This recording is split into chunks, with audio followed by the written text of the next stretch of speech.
Could we have the roll call, please? Trustee Ankerman. Here. Trustee Dewart. Here. Trustee Grenier. Here. Trustee Lemieux. Here. Trustee Meyer. Here. Trustee Toll. Here.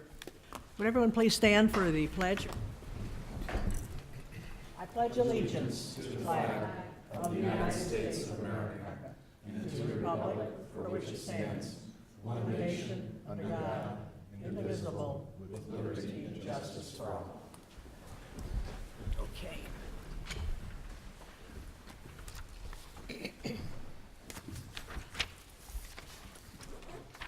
I have a proclamation here of which I am very pleased to do tonight. And I'm going to ask the people on the Farmers Committee if they would please come up to the dais. Committee of Farmers. Well, it's your chance to be on TV, guys. For those millions that must be watching. Billions. Billions. Is everybody here with Adrian? She fell. And Sean's mother's. Oh, Sean's, okay.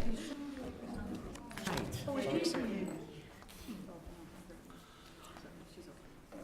This is recognizing the 25th season of the Lake Bluff Farmers Market, one of the hallmarks of this community and probably one of the most successful farmers market in the entire area. In fact, I can't think of a better one. Whereas the Lake Bluff Farmers Market began in 1993 to support the vitality of the village's central business district, and whereas the Lake Bluff Farmers Market is one of Chicagoland's bestest farmers markets and has been recognized by Chicago Magazine for providing Lake County residents easy access to the highest quality produce, baked goods, and other local foods available in Chicagoland and the tri-state area. And whereas the Village of Lake Bluff operates the Lake Bluff Farmers Market with a volunteer committee of local residents passionate about creating a memorable event each week for visitors and vendors alike. Whereas the Farmers Market Committee studies and makes recommendations to the village administrator regarding the selection of vendors, marketing and sponsorship, special events, and other matters of operational and financial policy concerning the farmers market. Whereas the Village of Lake Bluff Farmers Market Committee presently consists of 7 Lake Bluff residents and a marketing manager who serves as an ex officio member. Mr. Frank Pony Swanton is the chairman. Daria Andrews, Adrian Fawcett, who slipped on the ice and unfortunately could not be with us this evening. Should be okay. Sarah Wang. Sean Bjork, who's not here tonight either. Lisa Martin, Kathy Shepard, and marketing manager Kathleen Gridley Swanton. To do the whole thing, I didn't. You guys, deviating from this a little bit, have been a wonderful asset to this community. For 25 years, some of you, how long has everyone, you've been from the beginning? 8 or 9, I'm not sure. Close. Yeah, but not as, there's Miss, been how other long have you programs. been? 6 or 7. Kathy? The same. Weren't we about the Started same, taking 6 or time. 7? Sarah? About 3. You get it. Daria? This is my first year. Hey, thank you. I Pauline? got all 25. That's what I- It is a wonderful thing that you do. This is a pure spirit of volunteerism that we really appreciate. Whereas the Farmers Market owes its success to the current and prior members of the Farmers Market Committee who have served as volunteers and market ambassadors during the 25 preceding years, such as the Swantons. And whereas the Farmers Market has talented and hardworking vendors who provide Lake Bluff residents with access to healthy local foods, and whereas K&K Farms has participated in the Lake Bluff Farmers Market for all 25 years, selling 18 different kinds of fruits, such as apples, peaches, pears, plums, nectarines, and grapes. And whereas, I'm going to flub it up on this one, Pleasant Prairie Flower Farm has participated in the Lake Bluff Farmers Market for all 25 years, selling 28 different kinds of flowers, such as lilies, cosmos, sunflowers, saliva, dahlias, and catmint. And now, therefore, be it proclaimed by the village president and board of trustees of the Village of Lake Bluff, County of Lake, and State of Illinois, hereby recognizes and congratulates the Village of Lake Bluff Farmers Market Committee on the occasion of the market's 25th season of operation, and recognizes and thank K&K Farms and President Larry Fowler Farm for their continued participation in the Lake Bluff Farmers Market. Seriously, thank you all.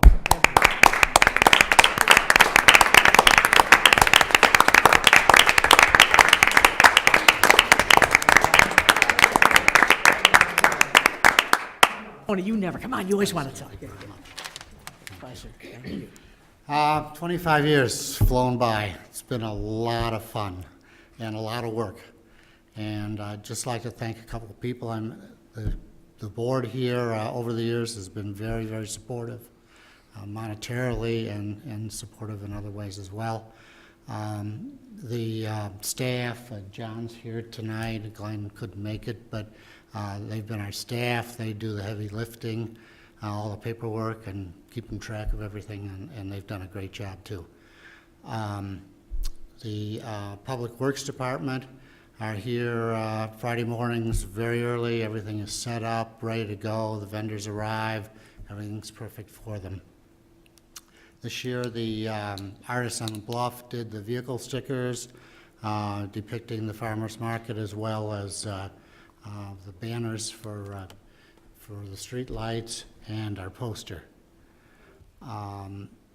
A lot of other people have come and gone from this committee. This is not the only committee. It's been going on for a long time, and some really good people.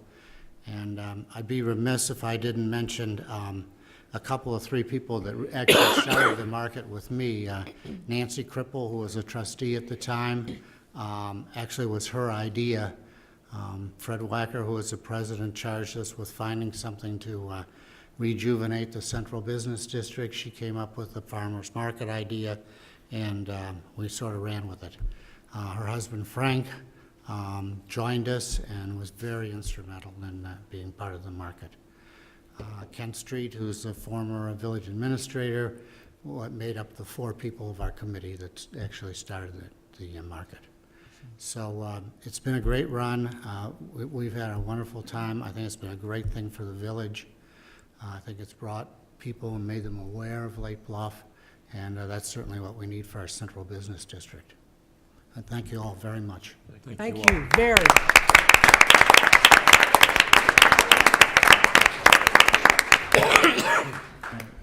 Just really quick, Pony, I don't think everybody, if you know Pony Swanton and you know his passion for the Farmers Market Committee, that's probably as soft-spoken he's ever been about the committee. Certainly with some of the conversations we've had on and off over the years.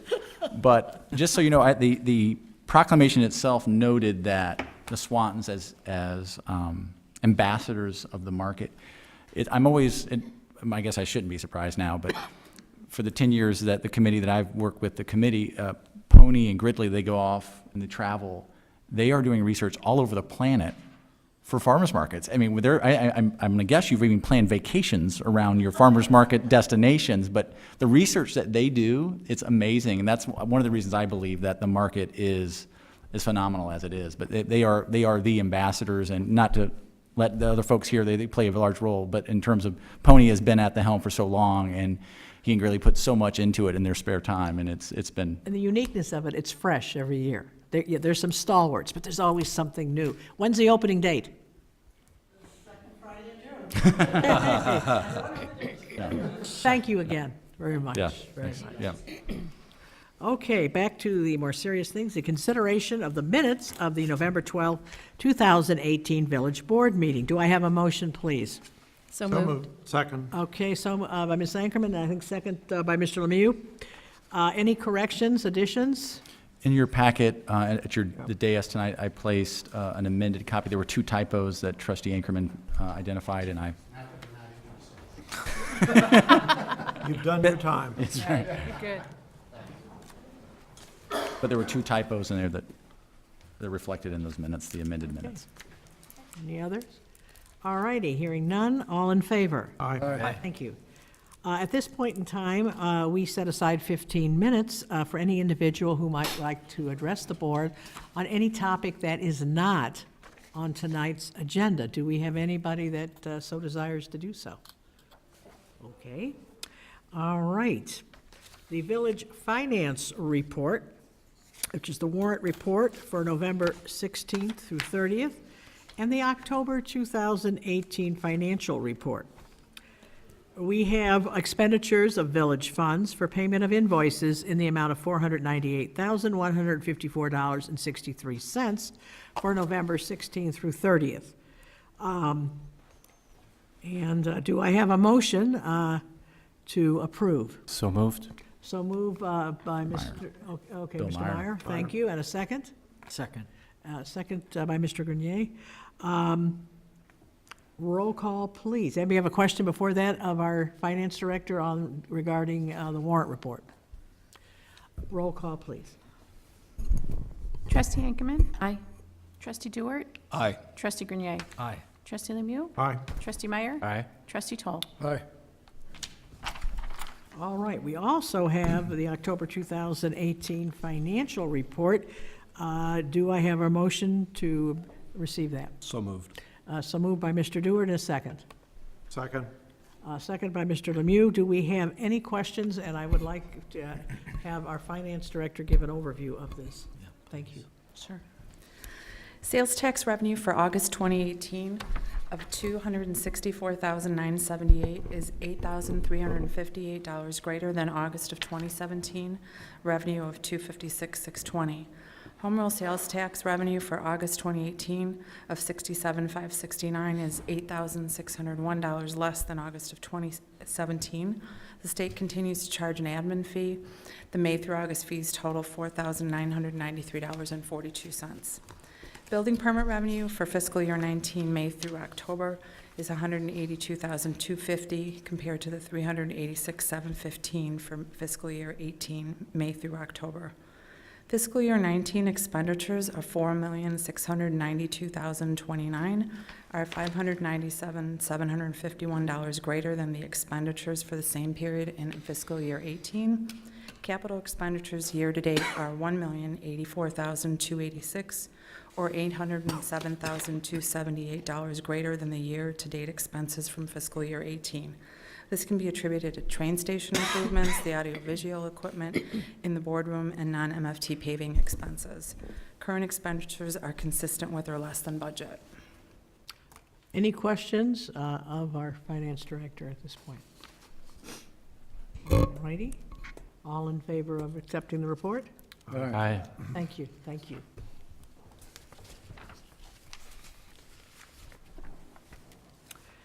At this point, okay, I believe we're going to, as part of the village administrator's report, you have an informational report for us tonight. I do actually have a couple things to cover this evening. One is a CIP report. I'm going to have Jeff Hansen, the village engineer, come up and run through that. Then I'll touch on this memo regarding disposition of certain village records. And there's one more thing I want to talk about, the Blizzard event. I have some photos to share as well. That's not on the agenda. So. It was an event, wasn't it? To get some context, we are halfway through our fiscal year. And this year's two-year fiscal plan has an exceptional amount of capital initiatives in it. And given that, and given the progress that's been made to date, I wanted to share that with the village board. Also, it was perfect timing in that we're talking about the tax levy and a lot of the activities and the revenue streams associated with that work. But Jeff has put together this presentation, and I think it's good news to share where we're at. Jeff? Yeah, so I'm going to go through all of our projects that we're working on. It's going to, I'm going to try to.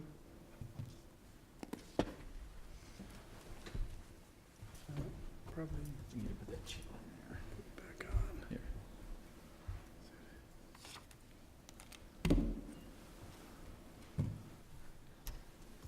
Helps if you plug it in, you're right. There you go. All right. Is this the new system we just paid for? No, this is operator error is what this is. You can do this too. All right, I'll do it this way. So we have 26 different projects that we have budgeted money for to be spent in this fiscal year. Some of those are just for the design phase, some of them are for construction, but it's It's a full plate, and we've got various states of progress on them. So I'm going to kind of just run through all the projects and wait for your questions. So interrupt me if you have anything you want to ask questions on. But we kind of put them in buckets of, stuff that's complete, stuff that's in progress and on schedule, and the pending ones are ones that probably get moving a little more or are held back by something out of our control. First one is we got the water tower wash this summer, so it looks much better. Hopefully that lasts 5+ years. Pictures aren't great, but it was dirty, and now they did a nice job over a couple of days washing that off. That was our water project that's done. As far as streets go, the street resurfacing project and the patching is done. There's a couple punch list items left. I'm still waiting for their invoices. There will be a change order from Peter Baker for some additional work we had to have them do. But that project is complete. The path on the west side of Green Bay Road between Belforet and Signey was repaved. Finishing up what we started a couple of years ago, going from the school to Belforet. So now that whole path is done, and the sidewalk replacement project is complete. Stormwater-wise, we did put a new storm sewer up the Simpson Alley, which is what that picture is of. The machine back there is sitting right at the start of the alley, so that drainage has been improved. We also replaced there was an old deteriorated, rusted storm outfall at Sylvan and Glen, which was replaced over the summer as well.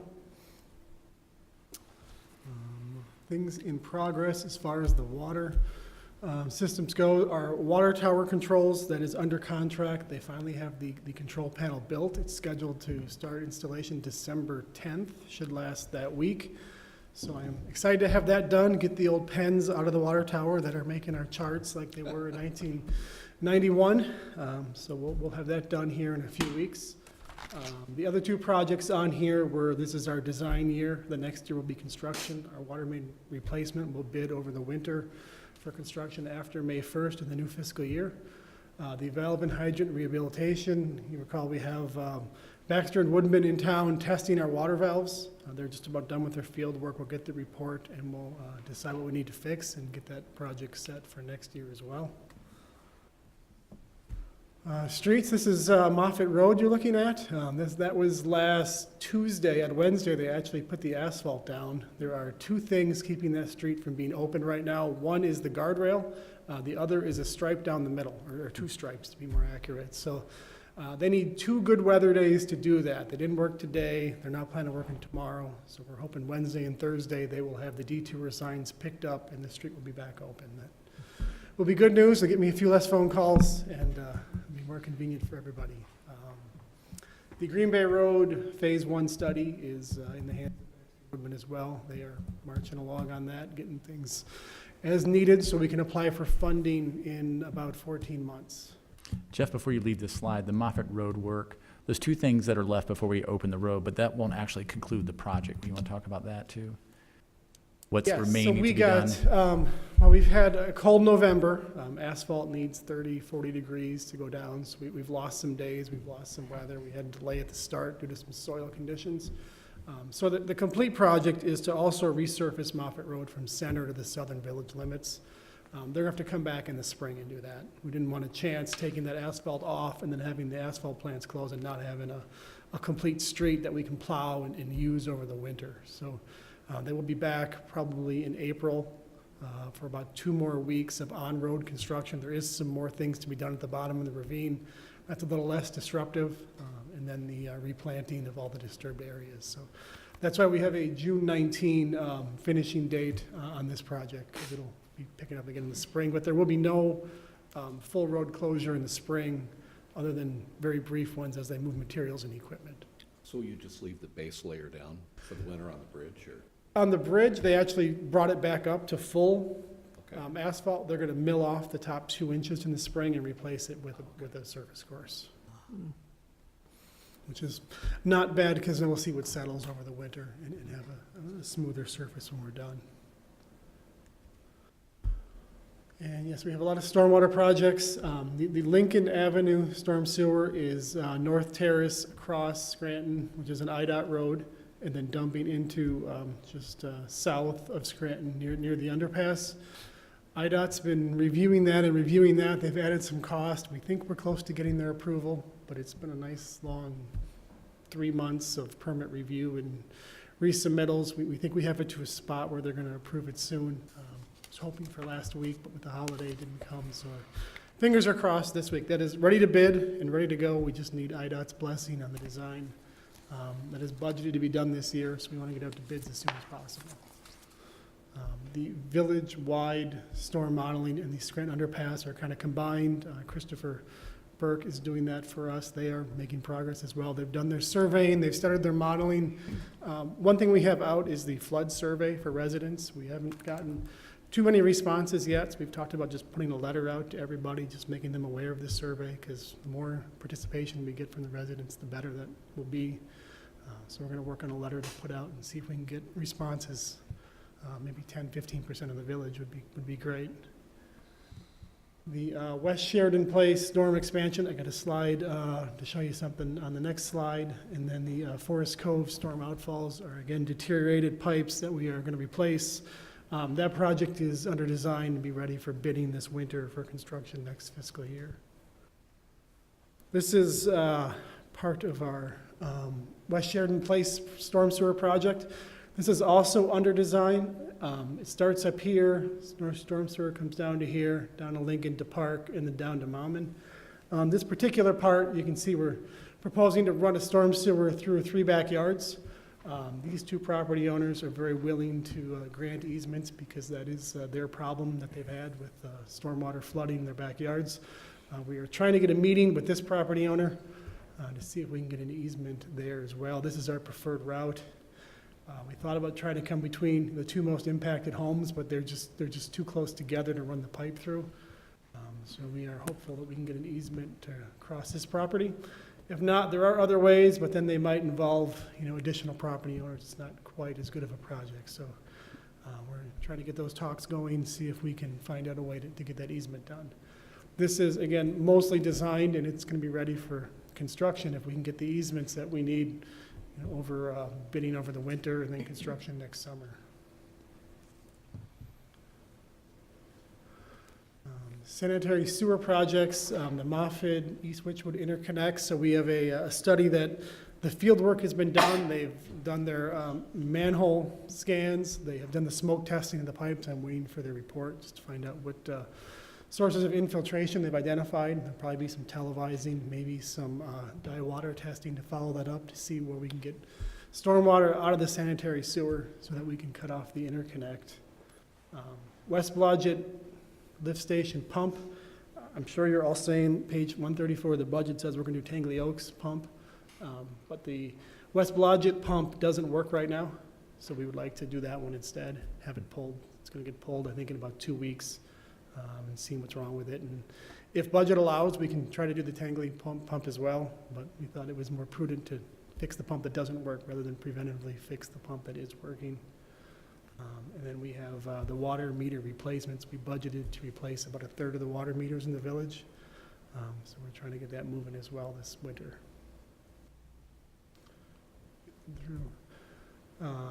These are other projects that are moving. The crack sealing, we wanted to get that done this fall. What we ended up doing is we had jumped on to the MPI bid, the Municipal Partner Initiative, but there's a multi-community bid.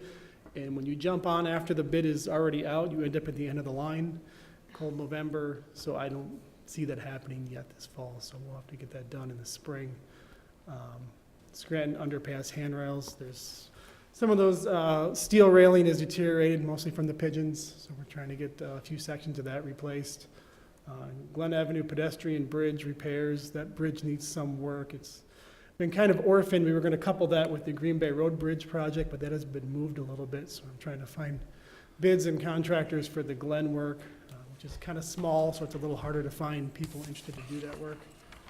Block 1 sidewalks, tree grates, those are due to get replaced when we get the contract set. That'll happen in the spring. These final 3 projects are all involving outside funding, is why they're kind of pending right now. Green Bay Road Bridge rehab, we talked about this at Finance Committee, that we, instead of self-funding that project, given that it was only going to make the bridge last 10 years longer, We're pursuing federal funding, which would be an 80-20 split, to completely replace the superstructure, which is everything, bridge deck and pavement, sidewalks and railings, basically everything but the piers.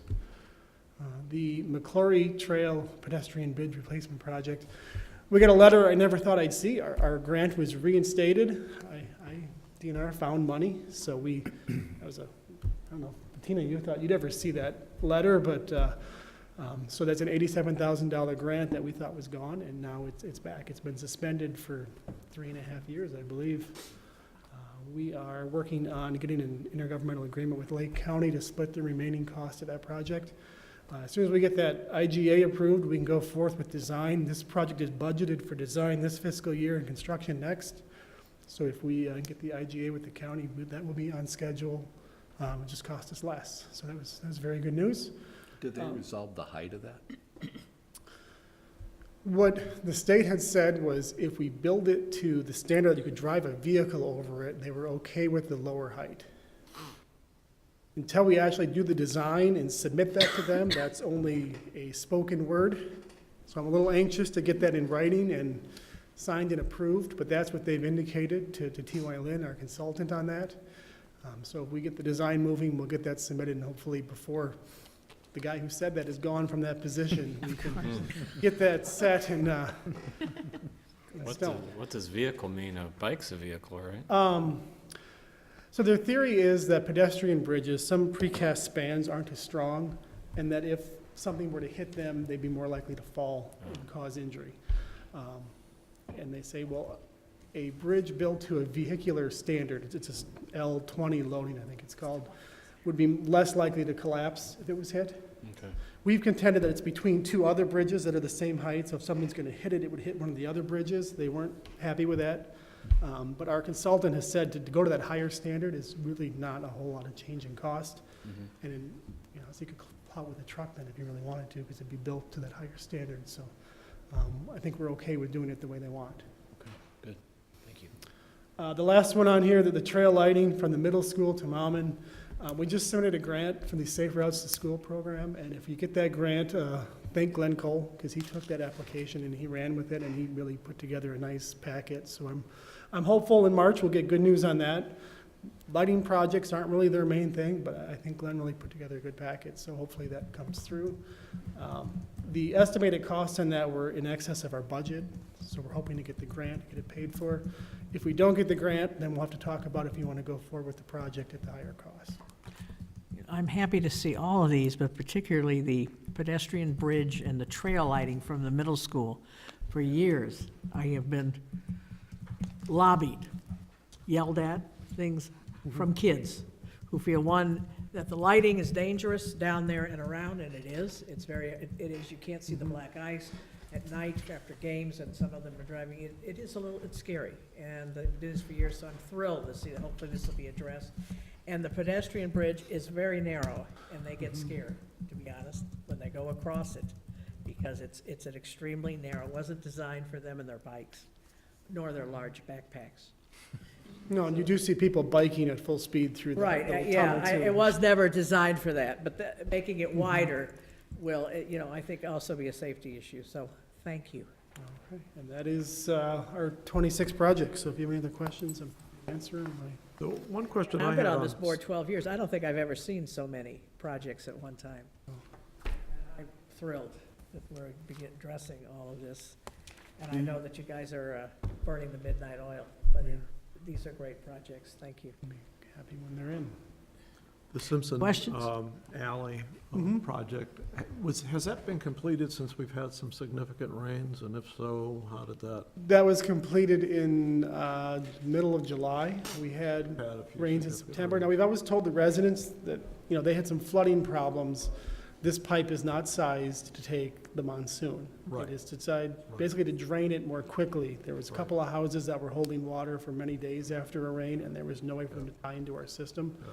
So I think it's performed well. I was trying to manage expectations with this project. It's a small pipe. It's not designed to take a real big storm. July It's more just to 2017, raise the standard of drainage in that alley to what we have in other streets in the yeah. village. Okay, all right. Thank you. Any other questions for Jeff? Thank you very much. Thank you. Good presentation. The other item on the agenda for your attention is a report concerning the electronic storage and disposition of certain village records. Village staff continues to work to convert paper records to electronic files and also to try to manage our storage of documents in compliance with state law. So in front of you is a list of documents that we are looking to dispose of, having exceeded the retention period as required by law, and some of them have been converted to electronic storage because staff uses them, frequently refers to them from time to time. So if there's no questions or concerns, we will go ahead and process those according to state procedures to dispose of them. Okay, we've got this here as a acceptance of that report, so do I have a motion to accept Drew's report regarding the electronic storage? So moved. So moved by Ms. Ankerman. Do I have a second? Second. Second, was that Mr. Dewart? All in favor? Aye. Thank you. Drew, you have something else you would like to discuss? Yes, please. I have one more quick update. This is from the storm. Started last evening. But a couple things took place. I got a phone call late last night from our contractual hauler, Groot, who let me know that they just found out the landfills were going to be closed. And that's one of those tough ones when they find out at 10 o'clock at night and call me and let me know, and I'm not going to call everybody I know. But we did send it out on social media and through the did an emergency e-newsletter update. Unfortunately, driving around town this morning, I don't think a lot of people got the message. There were a lot of waste receptacles and recycling receptacles out. But essentially, they just treat it like a holiday. Everything gets bumped a day. So if you're Monday pickup, now that's tomorrow, and if Tuesday pickups are now Wednesday, and hopefully everything should be reset, and they'll continue for those a la carte pickups later in the week for those that have signed up for that. Unfortunately, as predicted, this heavy snowfall did have an impact on ComEd service. Electricity was out for over 440 customers in Lake Bluff. Good news, bad news is that 429 of those were all tied to the same problem and repair. I was waiting to hear back from ComEd. I think word on the street was they were brought back in service before lunch today, was what I understood. But it was in weird little segments of the community off of Rockland, North Avenue, East Woodland. And you'll see some of the why of some of that. But talking with Chief Belmonte early this morning, we opened up the PSB community room for folks who wanted to come in and couldn't charge their phone or get on the computer or warm up if that was necessary. I don't think we had many takers, if any. None. So, but we pushed that out on social media as well. I know I ran into a lot of folks at the coffee shop who were saying, hey, you know when the power's coming back on? Didn't have an answer for them. Also, snow removal, we started last night. Jake and his crews were out, started at midnight. Interestingly, the way the storm worked and the way the lake helped us is it elevated the temperature, and when they hit the far east side of the village, the roads were clear, black pavement. On the west side and the terraces, they were looking at 4 or 5 inches already. So it was a really interesting storm, and obviously you've heard of the other reports, points west and north of here, 15 inches, 12 inches, so it was pretty varied. So I think we actually fared fairly well despite the icy conditions. Tomorrow, Jake has told me that his crews will be focusing on the sidewalks and getting the red route, which is our school route, taking care of those. I think that'll probably be done by early morning, and then they'll start hitting all the other ones. The running paths have been partially cleared, but we'll get all that tomorrow. Every storm is different, whether it's as we've learned from flooding events, when it's dramatic rainfalls and how it hits and the winds come through. There's been a number of storms that have done a lot of damage, whether it be East Prospect, going back to 2011, or East Center, straight line wind storms earlier than that.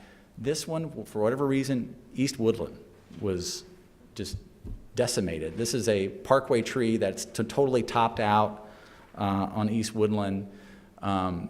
Lots of hanger branches. We've gone through there, and our crews, when they were out plowing the streets last night, had to stop frequently to clear the road with a chainsaw because there was so much debris out there. And so that will slow our efforts tomorrow of plowing the sidewalks, because a lot of those branches were left and moved out of the way, so they'll continue that clearing work. This is on East Woodland as well. There's a lot, you can't see it, but it's a very large oak tree that got topped and dropped. collapsing into the street. As you can see, the saw mark there made a big mess. Unfortunately, did not hit the power lines. A little further east, not so good, hit a house.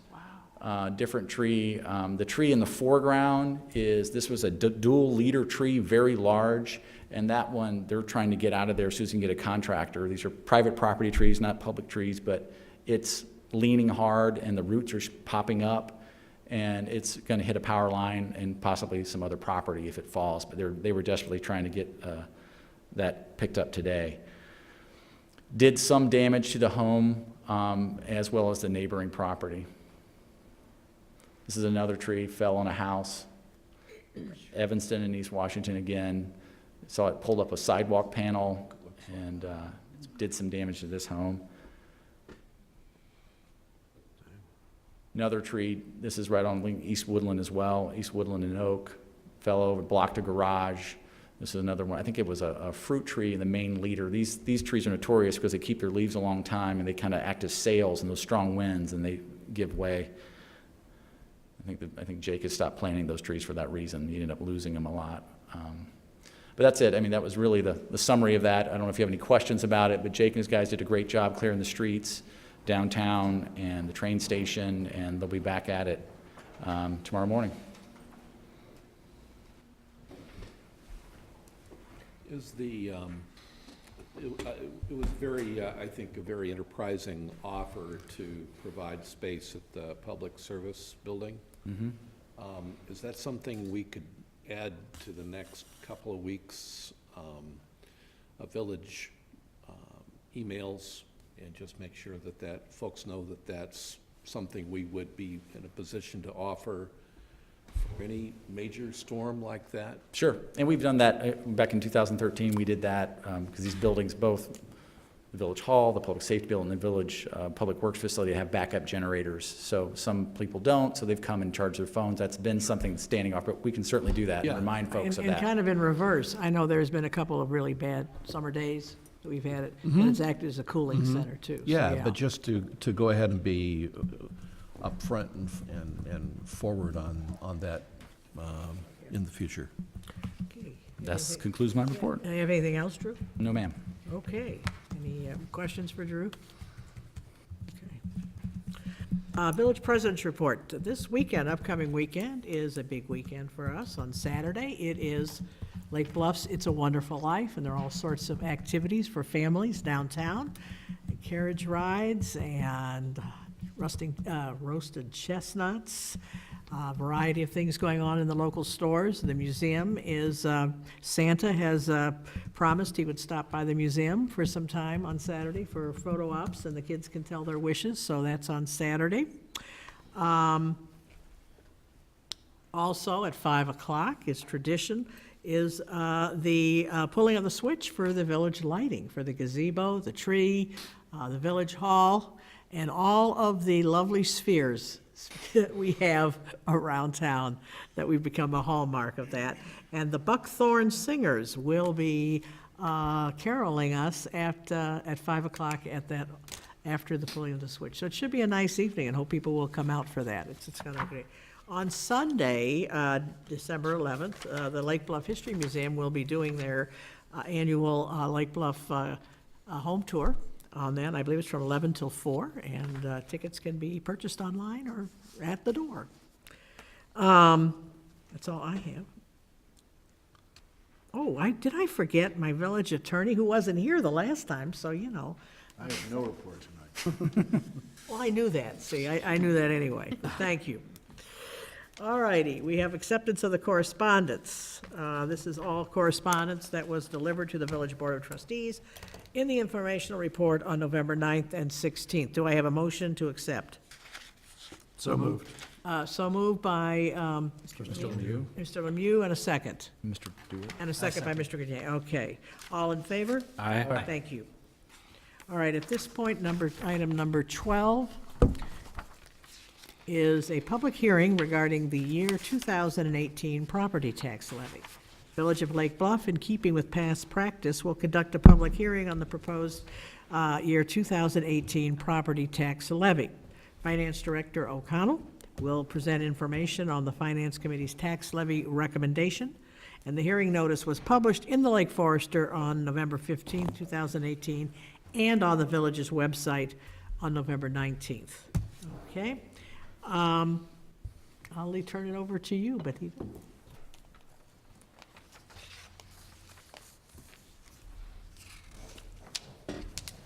Come on.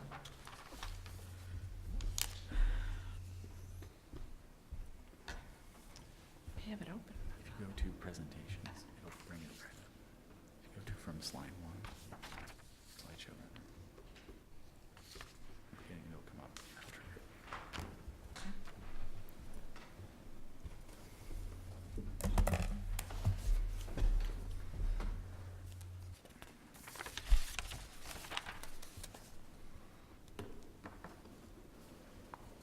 This 2018 levy presentation is for the property tax bills that will be sent to property owners in May of 2019.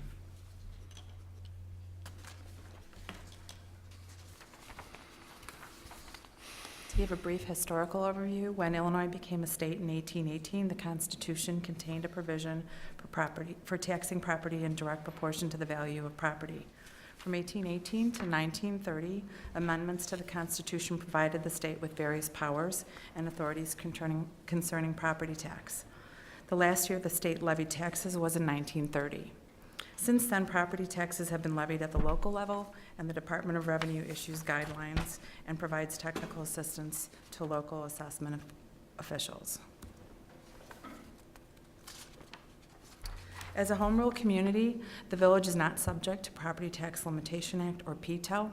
However, a resolution was passed in 2005 committing the village to abide by the PTEL limit. This means that any increase greater than 5% or CPI, whichever is less, from the prior year request would require a public hearing such as this for approval.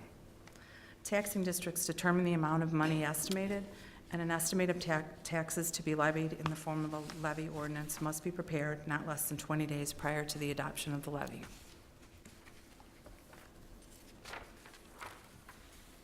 Taking a look at the assessment process, the township assessor calculates the assessed value of property.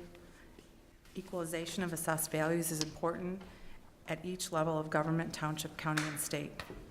Annually, the county chief assessor determines the level of assessment in each township based on 3-year prior sales transactions.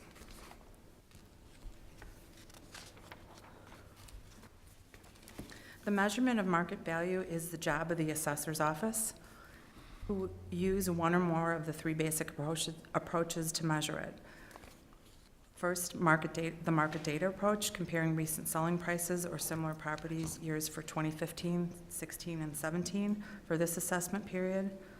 Second, the cost approach, coming up with the value of the cost of reproducing the property minus the accrued depreciation of land, and or the income approach, calculating the present worth of the income from a commercial property.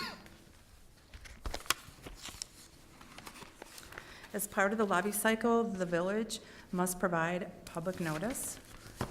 They need to provide budget prep, have a hearing if they're within the PTEL laws, and we choose to do so voluntarily. The budget ordinance has to be approved. They publish the tax levy request and tax levy certification to the county in December. While the township assessor then determines the property value, sends assessment notices, conducts board of review hearings, and the county clerk calculates the tax rate based on the levy requests. And lastly, the county treasurer mails the tax bills. Taxing districts levy for higher amount in order to capture any new growth within their district boundaries. So how do we use the dollars?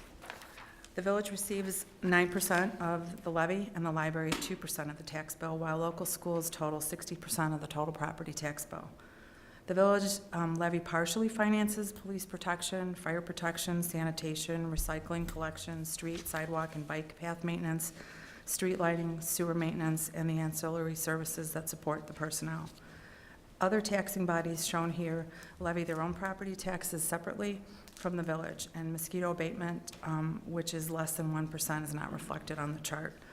Keeping in mind that the sanctuary residents are slightly different, they do not pay into CLC Jawa, as their water is provided by North Chicago, and they do not pay the village's fire protection property tax. So this, to me, is like the most important slide in the deck, because I know perhaps because of all of these taxing authorities, village trustees may be more recognizable. You know, we constantly get comments about the high property tax in Lake Bluff, and not to deny the validity of that, but, you know, what we're responsible for is 9%. You know, collectively, education makes up another 64%. I always think it's interesting to note that the county of Lake takes a higher proportion than we do. So I sometimes feel as a village trustee, maybe this ought to be tattooed on our foreheads so that everybody can see it.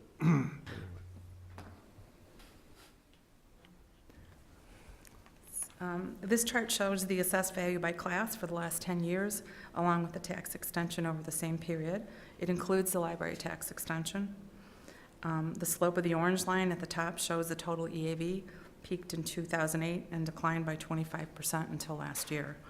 So what changes the EAV? Market value and income generating capacity of current properties and new construction or annexations added to the tax rolls.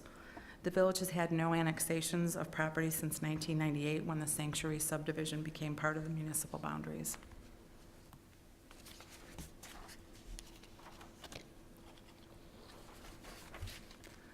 The 2018 total levy is $4,343,227. CPI is the same as it was last year in the calculation, 2.1, and this, along with EAV estimated changes, could bring about $81,000 additional dollars.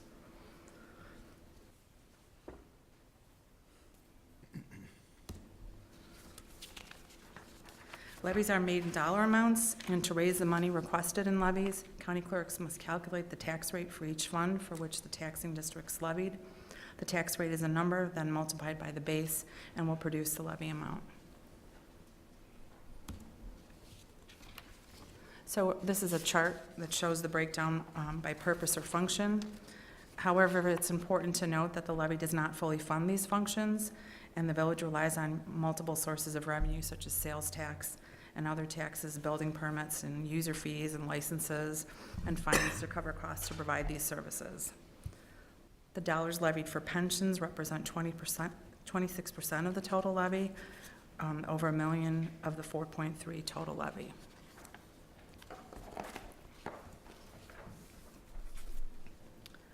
This year's, the library levy is submitted by the library board, and this year's library levy is $964,117, which is $20,000 more than the original estimated request. So the new dollars of $42,642 are $20,000 more than what was originally presented. Capital projects have had an impact on the library's reserve balances, and the most significant of these is the replacement of the current roof. The contract costs of the roof project total $282,900, and in the next 10 to 15 years, the library will need to replace their HVAC system, and that project will cost approximately the same as the roof. The library also has a number of technology needs that should be addressed.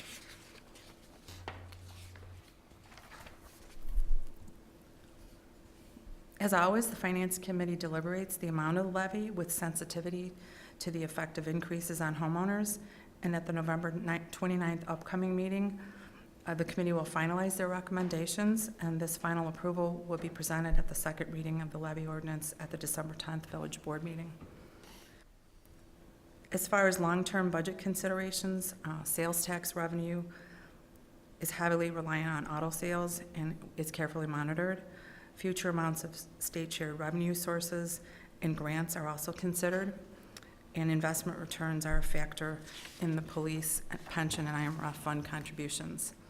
Infrastructure improvements and capital equipment reserve funding are also provided or prioritized in the budget process.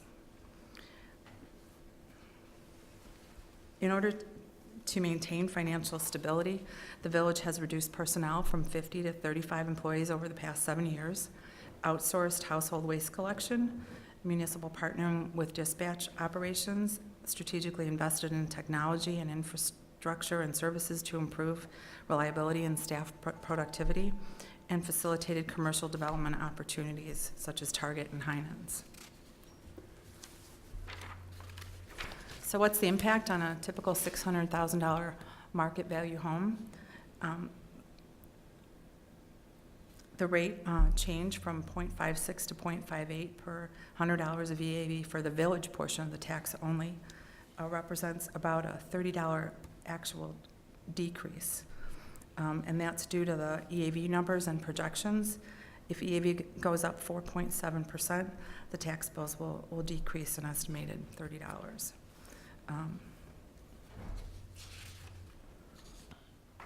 That's it. Does anybody have any questions or comments? Anybody? Thank you very much. I just have a general, just quick question. Do you Mm-hmm. think if you take the number of people we have employed by the village and the number of people who work on behalf of the village through an outside source, are we head count? Where do you think we are over the last 10 years or so? You don't have to answer that now, but it'd be kind of interesting to know how many people do we need to run the village versus where we were before. Have we declined or have we increased? And again, I want to include the people that we've outsourced. Is that something you can figure out? Yeah, I think we can get an idea. I mean, we have made a active attempt to control operational cost, and with the idea of minimizing those costs to drop other dollars into the capital bucket. And so, following 2008, there was a lot of changes operationally that we made that did reduce the FTE count down. I will say that number has climbed up recently with the change in how we're providing fire EMS. So that's that's probably the first add in some years to the village's head count. But historically, yeah, I mean, I would say it's been down up until October 1. I mean, just steadily. Right. Well, I know we said we were up over 50 employees. We're now at 35. I'm just curious to know what. Yeah, I think it was 55 when I showed up, and it's been 35 regular full-time employees since then, up until October 1. We have not done, we can add in the part-time bodies and. Those are part-time. Yeah. Right. Yeah, right. You can, I'm just, from, just curious, how many people do we need to How run a many village our FTEs size? you're saying are Inside, involved in Yeah. the involved Provide in the scope of providing all services. the services that we Yeah. do. And there's been changes in scope of services, right? Absolutely. We changed how we did garbage collection, Yep, recycling right. collection. Yep, So exactly. the scope of services is a bit moving the mark, and I think it's, but I think we can talk about that on finance committee. We can look Yeah, at that. just to take a look Yeah. at that. Yeah. It's just a curiosity. I know, because, private entities are doing more with fewer people, but I don't know if that translates to running a local government. My thinking is that it may not, but I'd kind of like to see what it's doing. Any other comments, questions? Public, does anyone out in the audience have anything regarding the budget, which is a major part of why we're here?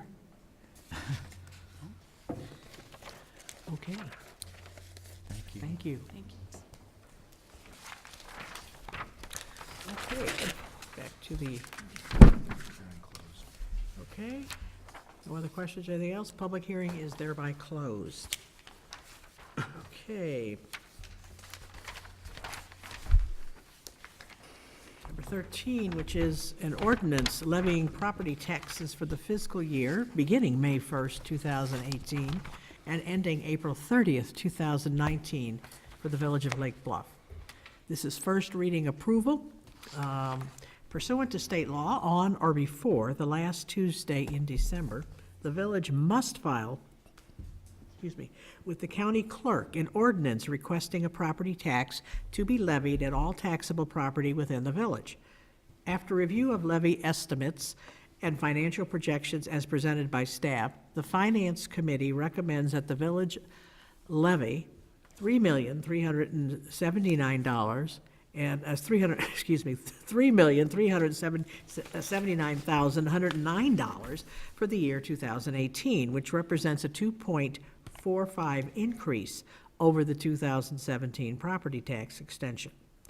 The Lake Bluff Public Library Board has amended their tax levy request to $964,117 for the year 2018, which is a 4.62% increase over the previous year.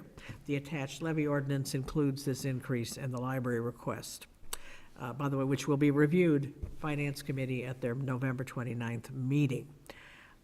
Do I have a motion to approve? So moved. So moved by Mr. Dewart and a Second. second. Second by Mr. Meyer, thank you. Any comments or questions from the board? Hearing none, roll call, please. Trustee Dewart. Aye. Trustee Grenier. Aye. Trustee Lemieux. Aye. Trustee Meyer. Aye. Trustee Toll. Aye. Trustee Ankman. Aye. And just to reiterate, this is first reading. There will be second reading. Agenda item number 14, which is an ordinance abating the 2018 property tax levied for general obligation debt series 2011 and 2012 bonds of the Village of Lake Bluff. This is a first reading. Do I have a motion, please? So moved. So moved by Mr. Dewart and a second. Second. Second by Mr. Grenier. The village currently has refunded bond series 2011 and 2012 general obligation bonds outstanding pursuant to ordinances 2011-19, 2012-13. The county clerk is required to extend a property tax levy in an amount sufficient to pay the interest and principal on the bonds. In the past, the village has abated the annual property tax levy. Because of the bond ordinances directing the extension of the annual property tax levy were filed with the county clerk, an ordinance is required to abate, not levy, but abate the property tax for these bonds. The finance director has determined that the Waterworks Fund has the amount necessary to transfer to the Waterworks bond and interest account for principal and interest payments on the 2011 refunding bonds. The 2012 refunding bond principal interest payments will be paid by general fund revenue. Any comments or questions regarding this? Roll call, please. Trustee Grenier. Aye. Trustee Lemieux. Aye. Trustee Meyer. Aye. Trustee Toll. Aye. Trustee Ankman. Aye. Trustee Dewart. Aye. Item number 15, which is a resolution approving a plat of subdivision and waiving certain requirements of the Lake Bluff subdivision ordinance. This is for 12424 West Quasi Avenue, which is an unincorporated Knollwood area. Do I have a motion for approval? So moved. So moved by Mr. Grenier and a second. Second. Second, excuse me, by Mr. Toll. State law and the village's subdivision regulations, Title 11 of the Municipal Code, provide that subdivisions lying within 1.5 miles of the village's corporate limits are subject to the subdivision regulations, where the village is the closest municipality to the land being subdivided. The attached plat proposes a subdivision within the village's extraterritorial jurisdiction and therefore requires review and approval by the Village Board of Trustees in the form of the attached resolution. The plat will create 2 new buildable single-family lots. According, the subdivision regulations require the subdividing party to contribute land or cash to provide for the current and future needs of taxing jurisdictions that will serve residents of the new dwelling unit. Consistent with past practice, the attached resolution will require those fees to be paid prior to the issuance of a building permit for the new lot.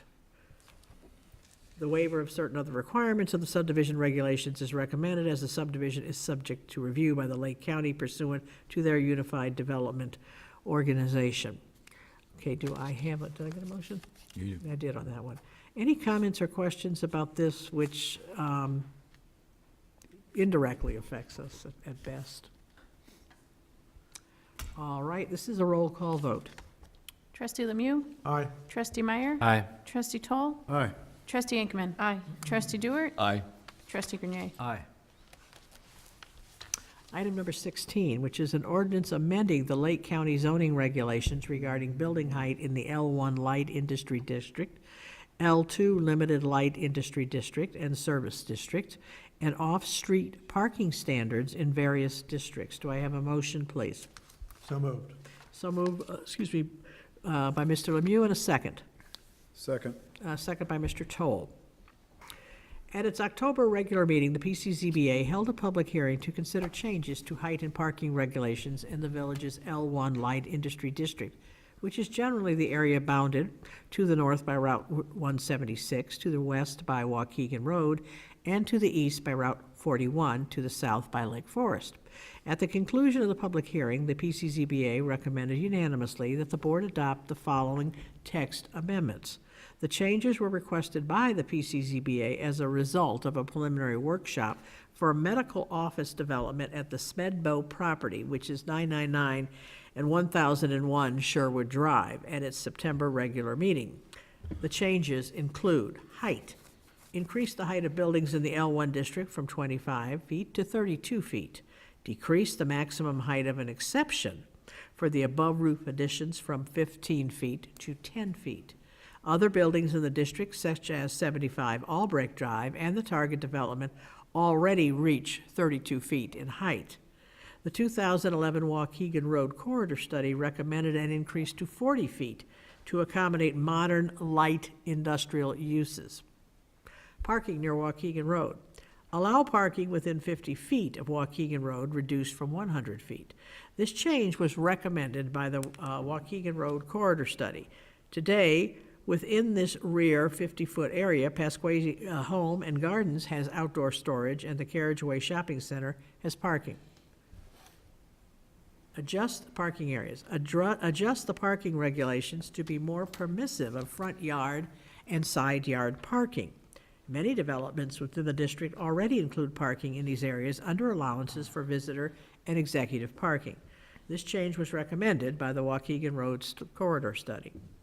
Parking dimensions. Adjust the parking regulations to mirror the aisle and stall dimensions in effect in the central business district. The district's current regulations require larger stalls than typical, which increase the difficulty of providing adequate parking on site and promotes impervious surface. As noted in the attached ordinance as written, these changes would have spillover effects in other zoning districts, including the O&R districts, which is Turlotta Wines, and the service district, which is Mariana's Landscaping. While the PCZBA has indicated a desire to revisit parking and height regulations more comprehensively at a later date, it is desired to allow the proposed development to continue in the interim without seeking further zoning relief. The village board discussed this ordinance at its October 22nd meeting and at the November 12th committee of the whole meeting, where the consensus was to consider the proposed text amendment at the next regular board meeting. Comments, questions from the board? So Drew, I noticed there are two proposals in here, and I thought we were on board with going with the second of these that amended parking as well. So I guess, why are there two ordinances here, or two alternatives?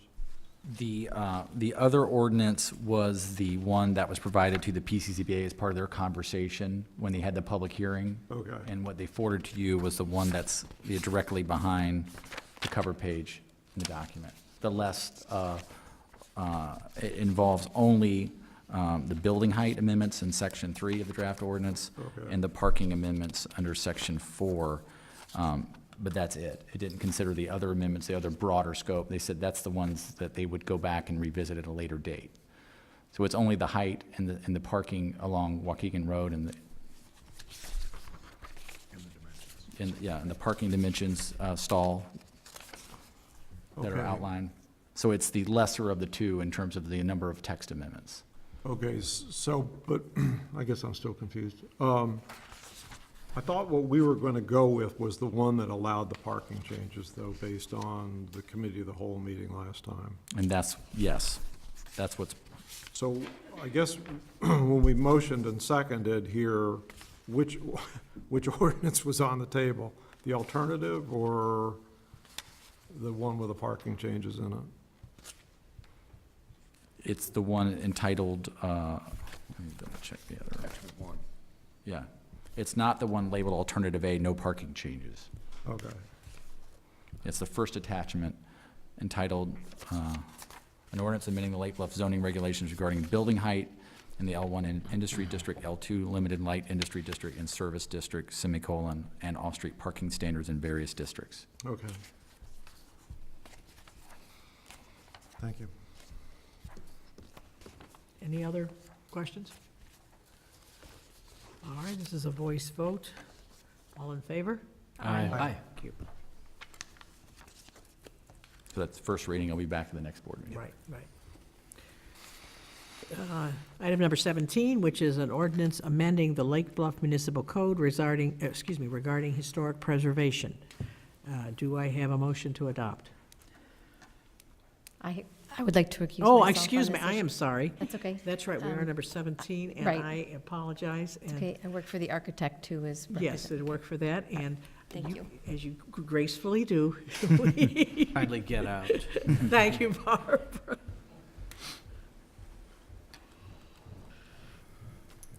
You're still looking for your...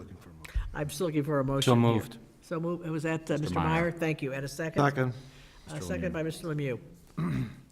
The preservation of historically, culturally, and architecturally significant residential properties in the village is necessary to maintain the essential character of the village and to protect the value of properties in the village.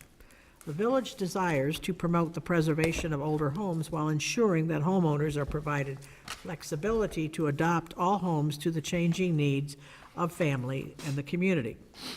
On February 12, 2001, the Lake Bluff Board of Trustees adopted the village's Historic Preservation Ordinance as Ordinance Number 2001-03, which amended the Lake Bluff Municipal Code to provide a set of regulations for the designation and protection of landmarks within the village, which is known as the Historic Preservation Ordinance. The Historic Preservation Ordinance has been amended several times since its adoption in 2001 to make the preservation of landmarks within the village more efficient and to better advance the village's goals. The proposed amendments are recommended to make the process for designating a property as a landmark more efficient and to add additional clarity to the municipal code.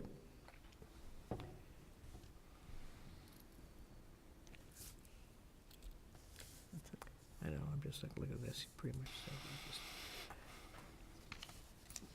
Are there any, we've already got a first and a second. Do the board has any questions regarding this proposed changes?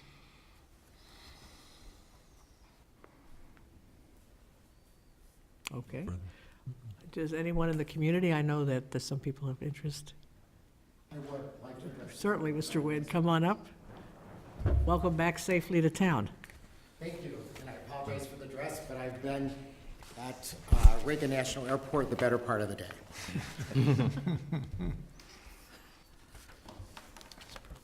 I will keep these remarks brief and direct.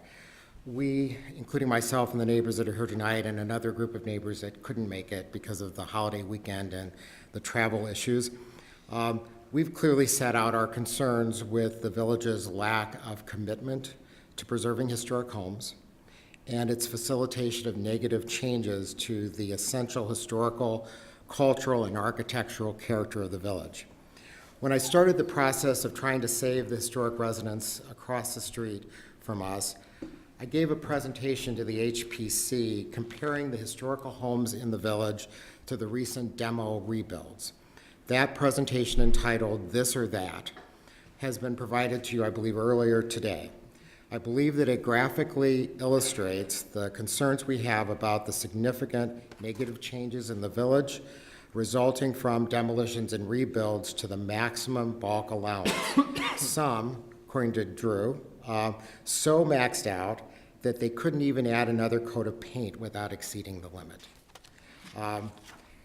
But aside from the change in the character of the village, we have some other important and significant concerns, including the lack of protection for existing property owners and their homes, including but not limited to, first, the protection of our trees, two, the protection of our health and our properties from contaminants released during demolitions, three, drainage damage to our homes caused by overbuilding that the existing drainage systems are not equipped to handle, costing adjacent homeowners thousands of dollars to remove water from our homes, as well as costing the village hundreds of thousands of dollars, if not millions, in reconstructing drainage systems which still do not work.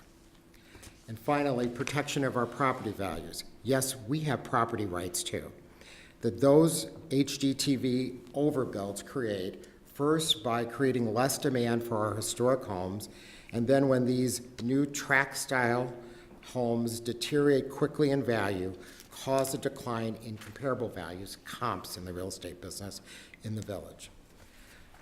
Perhaps even more troubling is that our concerns are minimized and criticized even when we present facts that are incontrovertible and insist that the village follow its own code. Some have even insinuated that we are conspiracy theorists.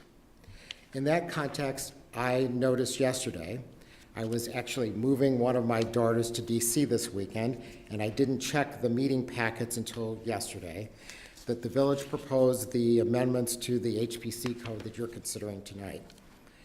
And what it does, in essence, is gut many of the key protections that we have attempted to use with mixed success and surprisingly unexpected resistance to preserve the character of the village.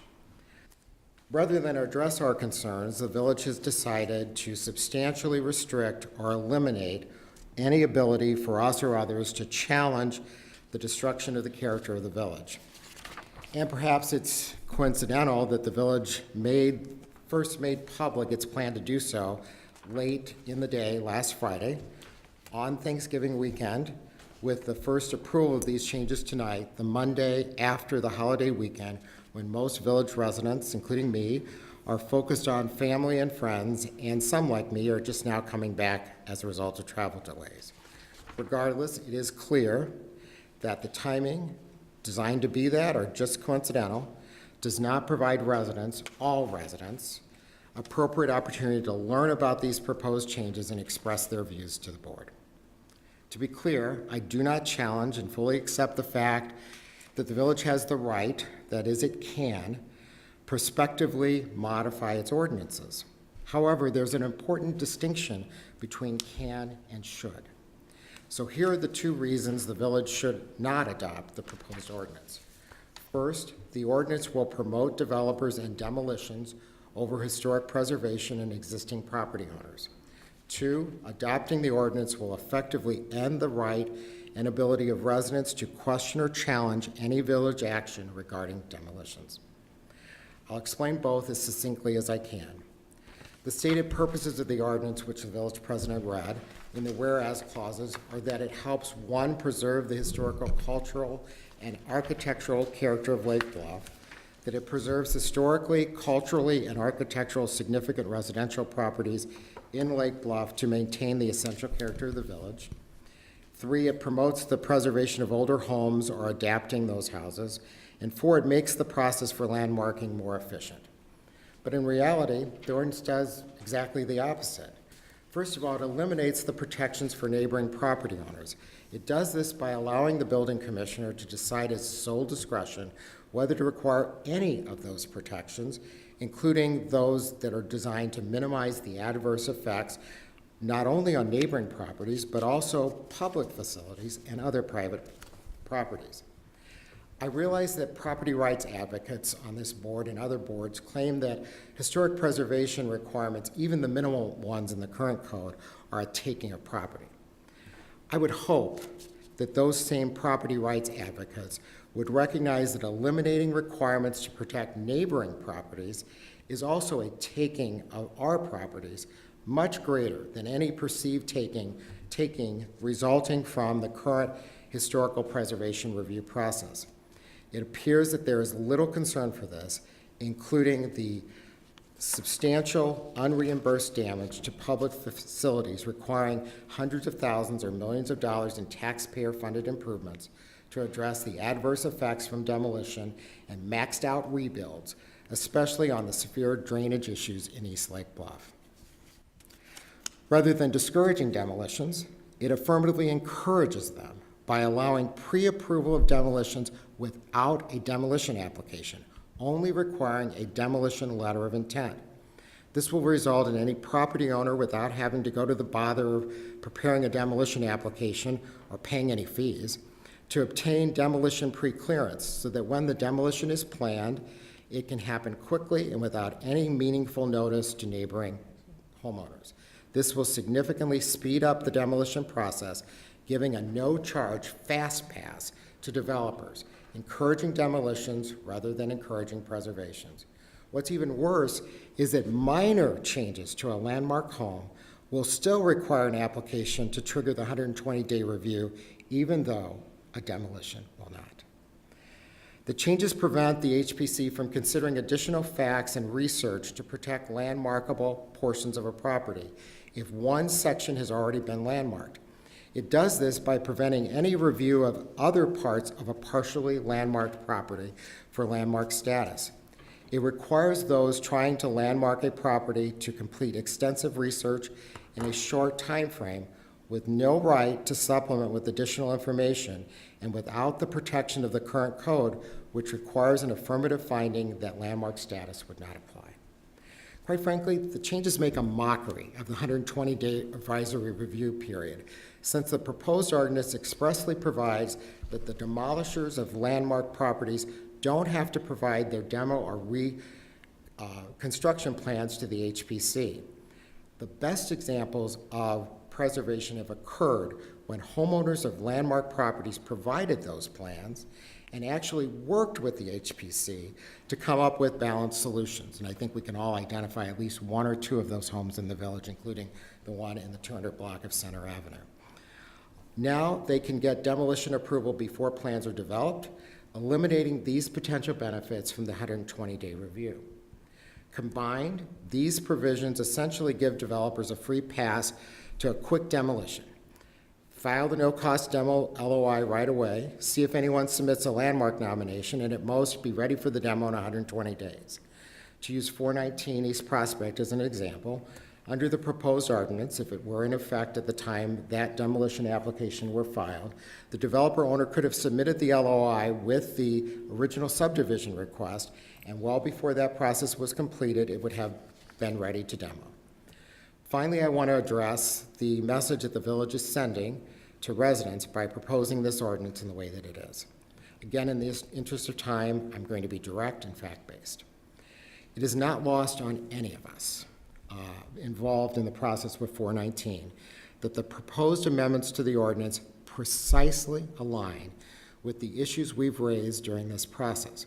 But rather than addressing those issues, the village is eliminating them through ordinance. As I said before, that's the village's right. It can do that. But I'd ask the village to consider whether it should. This is the message that amending the ordinance in this way, with this timing, will send.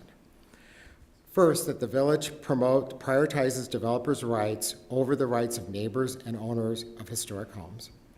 That two, residents can't do anything about demolitions and maxed out rebuilds in Lake Bluff, and they shouldn't even try, because the building commissioner has total discretion on what he will or won't do to protect the rights of neighboring properties. The village attorney will put up legal obstacles like standing and mootness to dismiss any challenges, obstacles that are insurmountable for virtually all village residents. And when neither of those work, the village will just change the law to eliminate any potential meaningful requirements and shift all the leverage to developers, leaving residents with virtually no protections. The only way to challenge any of this is to be prepared to sue and face, as I am facing now, even more resistance from the village. And perhaps most of all, if we all face this resistance with 419, why would anyone else ever even try again? What's really ironic about all of this to me is that our efforts, mine and the rest of the neighbors in our community, in trying to preserve the historic character of the village, using facts and existing historic preservation protections, are now likely to end up having the exact opposite effect. The enactment of this ordinance will make preserving the historic character of the village even more difficult than it already was. And perhaps that's the final message in all of this. If despite all the obstacles, someone finds a slim basis to challenge the developers in the village, to challenge the developers, the village will change the law to favor them even more. Label that conspiracy theory if you wish, but you all know that what I'm presenting tonight is absolutely true. Can any of you honestly say that you'd be considering this ordinance but for what has come out over 419? Can any of you honestly say that the ordinance does more to preserve the historic character of the village than it does to promote demolition? If you're going to adopt this ordinance, do it. But please, don't package it up as promoting historic preservation. It doesn't, and you know it.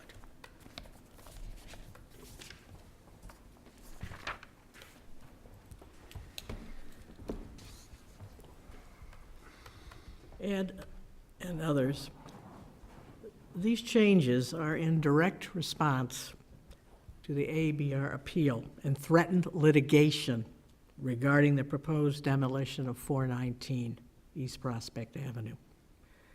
Frankly, the village is trying to avoid needless litigation and its costs by amending the code to more accurately match the village's consistent past practices in managing the process of reviewing demolition permits and landmark applications. The village administrator has stated during public meetings on more than one occasion that the staff would bring clarifications to the historic preservation regulations, and that is exactly what this ordinance is trying to clean up. I will have to say, and I will tell you that frankly, 9 years before the 2001 ordinance, Janet Nelson and I were the ones that lobbied for 9 years, the village, to have the Historic Preservation Commission and ordinance that we do now. So I do take affront to the fact that some of us, I am anti-preservation, but it is a balance. And it's a tough balance. And have there been maybe some missteps? Perhaps. But there is absolutely has been no prejudice, no favoritism, and no adverse effects on the village historic preservation policies as set forth in the current regulations. Would I personally like to see it strengthened? I've said so for years. But I've also run into a heck of opposition within this community. For all those people that say they want historic preservation, I will tell you how many that have already fought it and put stumbling blocks in the way. Do I hope that we can become more aware and do things? Yes. But first of all, we have to clean up our current practices. Do you have anything you to add?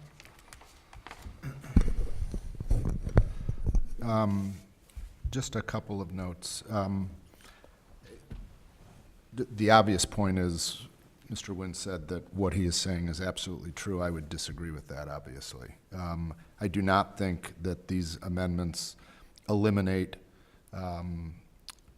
discretion or provide the village administrator building commissioner with total discretion. What it does, which we've discussed in open session with the board, it allows the building commissioner to respond to specific property demolitions and obtain information that's actually necessary given the circumstances, so that we don't have an ordinance that requires information that is unrealistic and unnecessary. It does not eliminate, it doesn't change really anything, but it does, quote unquote, fix the issues that have arisen with regard to 419, and I think that's Mr. Wynn's obvious objection, but that's the purpose of it. I want to remind everybody that the village has landmarked 419. That is the maximum amount of historic preservation protection that is in the code today.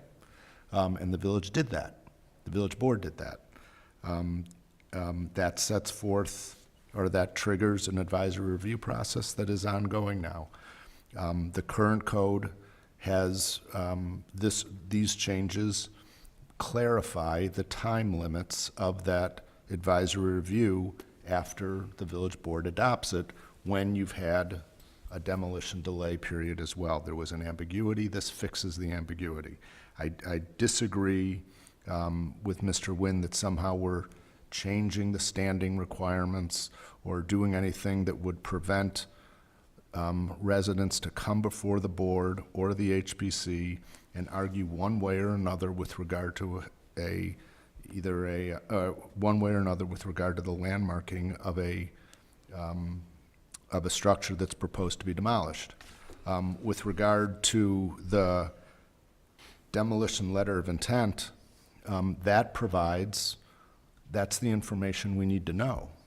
We want any property owner who is considering a demolition of what is potentially a historic structure to let the village know that intent so that that can trigger the review and allow, as early as possible, someone to nominate the building so that the process can be delayed, so that there's an opportunity for landmarking, and if there's an opportunity for landmarking, then it can be landmarked and then have an advisor review. That's exactly what happened with regard to 419. So to the extent that there's an argument that we are preventing it, to the extent there's an argument that Mr. Nguyen makes that by doing this we're taking away the ability or avoiding litigation over what I believe are fairly technical issues that don't get at the heart of the historic preservation process, we've done that. But I don't believe that it takes away any protections that are not already in the code with regard to landmarking historic preservation ordinance or landmarking historic preservation structures. This ordinance is a reflection, the existing ordinance is a reflection of the village's long-held, as the president said, policy in order to balance preservation with property rights. And as long as that balance holds, then nothing that we're doing in this ordinance changes that balance. Could I have an opportunity to respond? Yes, sir, of course.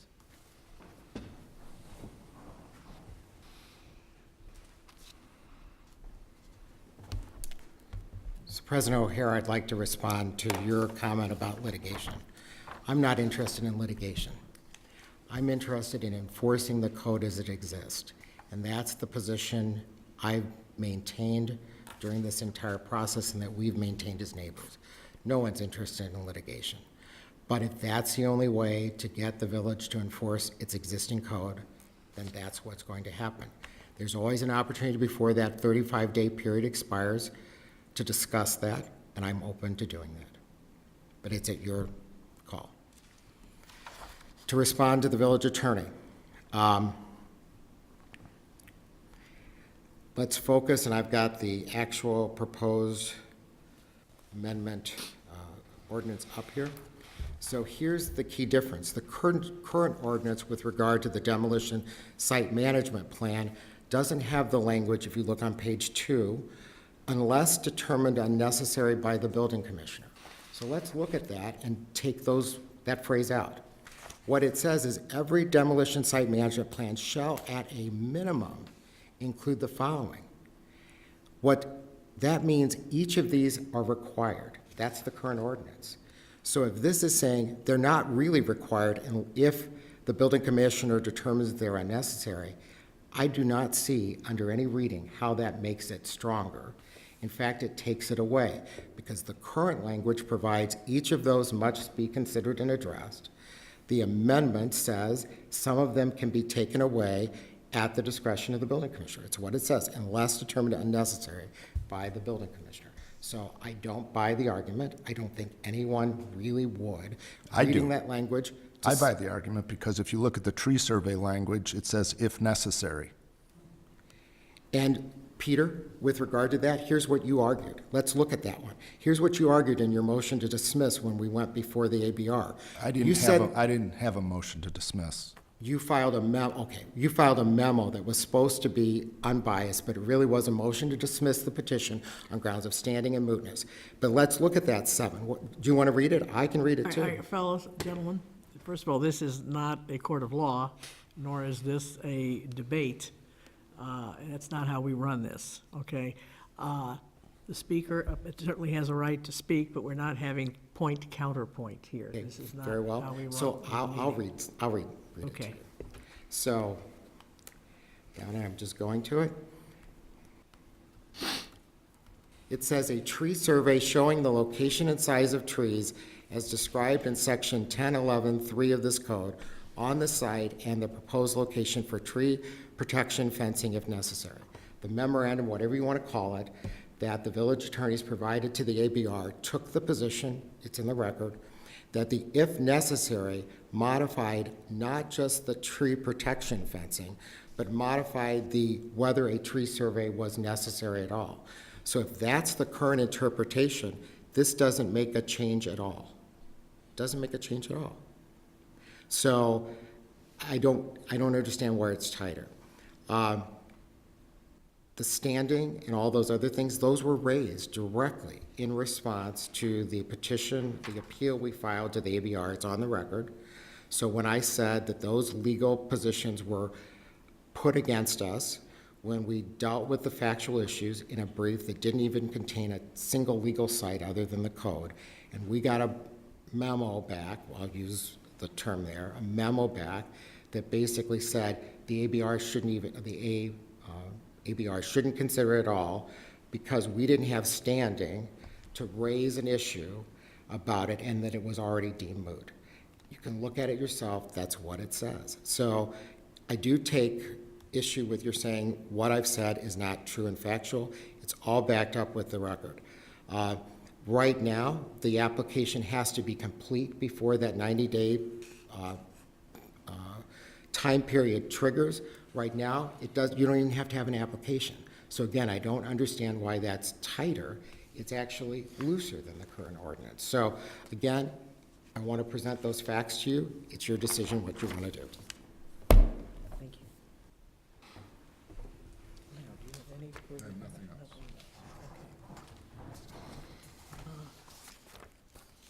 Members of the board? Any comments?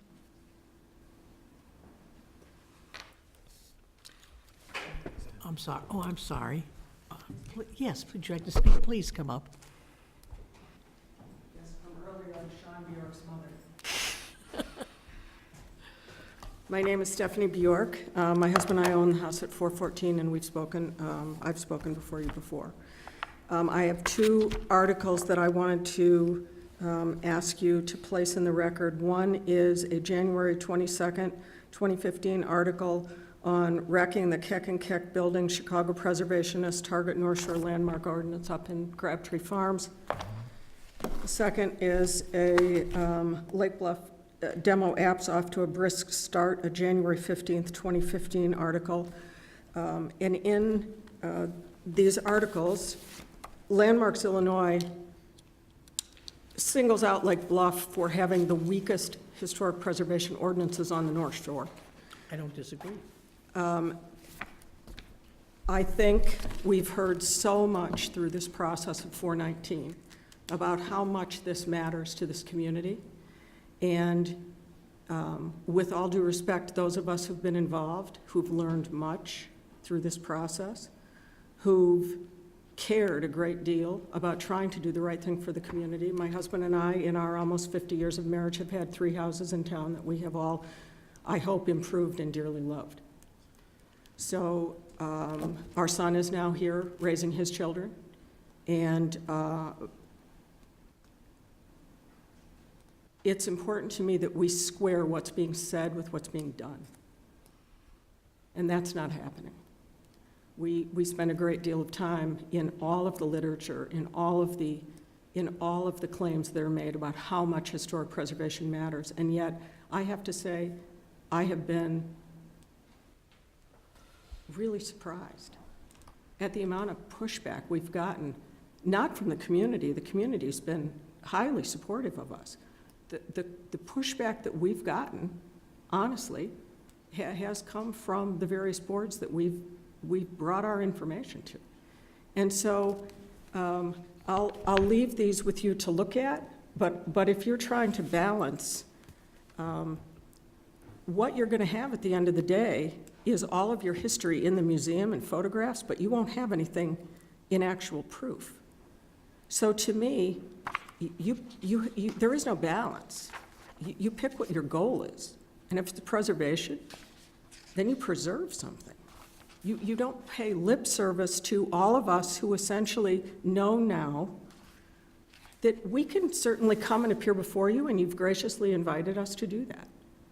But we all know from day one that there was never any intent to absolutely take anything that any of us brought before you and weigh that as a community. So this is particularly important to me, and I think a few on the board may know. I've spoken and left documents. My husband and I are the only third-party enforcer of a conservation easement in the United States. It took us 11 years to the Illinois Supreme Court. We did it because we thought a conservation easement that was placed on a property to protect it in perpetuity, unbeknownst to us, and with great financial advantages to the homeowner, at a cost to the taxpayer who makes up that shortfall, was not being honored.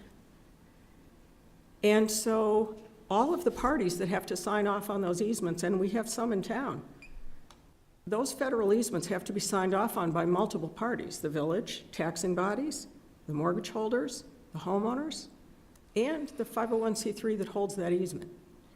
And it's a promise that they take that seriously. And when that's not done, we stepped in.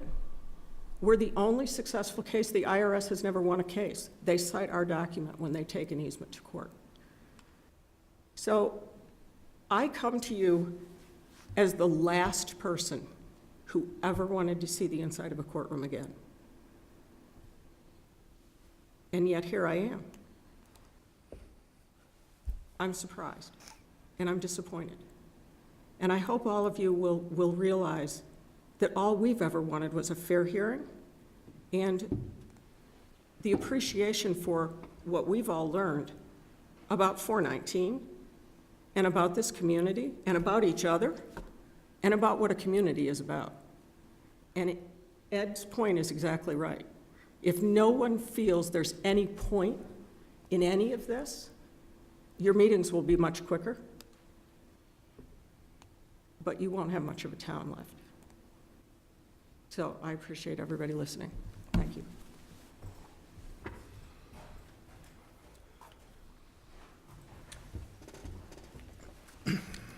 Yes, please.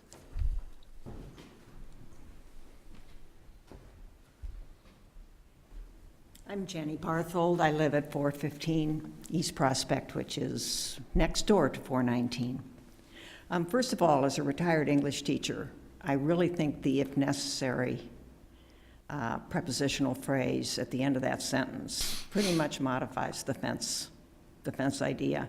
I'd be willing to argue about that with another English teacher or a lawyer. That would be interesting. You use the term cleaning up, straightening out this mess. And it doesn't seem to me like you're cleaning it up or straightening it out by giving the building commissioner the discretion to do as he pleases and not to have to make decisions according to the village's ordinances and building code. You're finding your way around the problem, but you're not cleaning it up. And you are creating a position, a building commissioner, and I don't mean Drew personally, I mean the position. You're creating a position that's pretty open to abuse and corruption. If it's only his discretion that decides thumbs up or thumbs down, there are ways to manipulate people's discretion. There are ways to get in his favor or her favor, and I think you're opening the position to abuse. So I don't see this as cleaning up. I see it as an evasion of your responsibilities.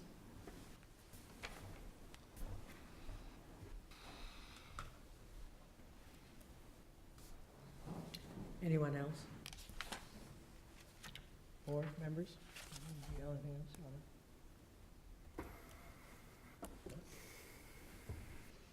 Okay. Roll call vote. First reading. It is first reading. It is first reading. So you can do a voice vote, Peter, in first reading? Do a voice vote on first reading.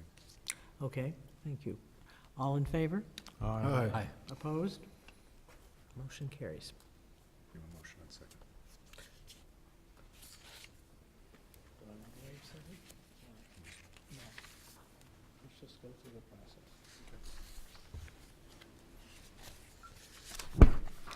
Okay. Number 18, which is a resolution authorizing change order number 1 to the Construction Engineering Services Agreement for the village's 2018 roadway improvement program. On April 23rd, 2018, the village board approved a resolution authorizing the execution of a construction engineering services agreement with Gauld Hamilton Associates to perform construction engineering services for the village's 2018 roadway improvement program in the amount of $45,102. Also, during the April 23rd, 2018 village board meeting, the board approved a contract with Peter Baker and Son Construction for the Asphalt Street resurfacing project. Due to the favorable bid received from Peter Baker and Son Construction, the village board directed staff to increase the amount of resurfacing in the project.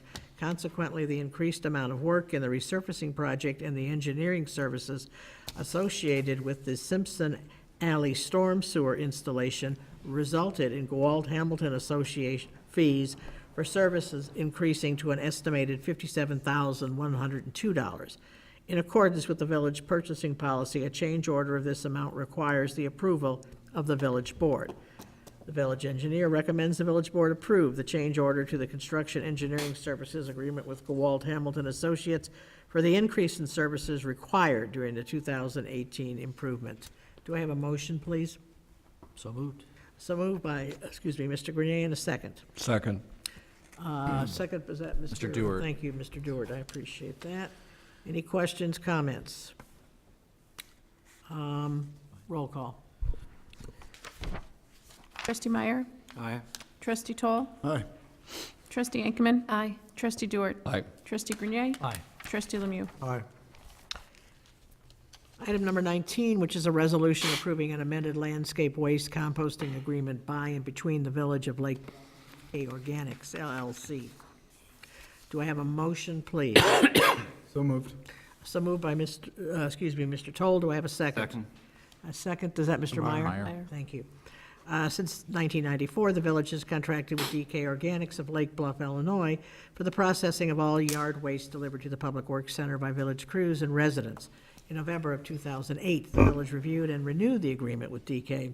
Then the village extended the agreement on November 25th, 2013, for a period of 2 years and entered into a flat fee agreement with DK for the same scope of services in October 2015, which was $29,500 a year.